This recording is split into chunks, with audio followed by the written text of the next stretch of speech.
So, ladies and gentlemen, let's be clear about our goals. We are committing ourselves to a measurable national mission. Number one, to cut the number of Kenyans living below the poverty line by half, lifting millions into dignity and opportunity. To cut unemployment by half, ensuring that millions of our citizens are productive, they are earning, and they are contributing to their country. And we will do this without crushing taxpayers or without saddling our children with unsustainable debt. That is why in January 2026, we will fully establish and operationalize the National Infrastructure Fund and the Sovereign Wealth Fund, key instruments designed to underpin Kenya's transformation. The National Infrastructure Fund will serve as the central engine for aligning our financial resources with Kenya's development priorities.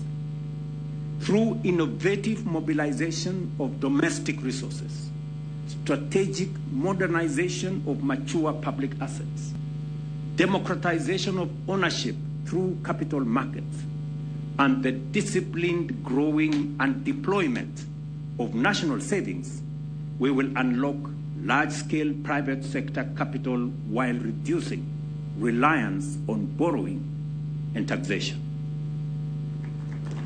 All proceeds, and I repeat, all proceeds from privatization will be ring-fenced and invested strictly in public infrastructure projects that generate and preserve long-term value.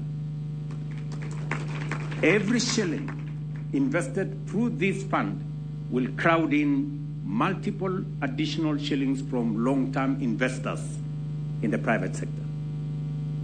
Alongside this, the Sovereign Wealth Fund will for the first time secure intergenerational equity, saving for the future, protecting future generations, and protecting the nation from external shocks, and investing in strategically growing national wealth.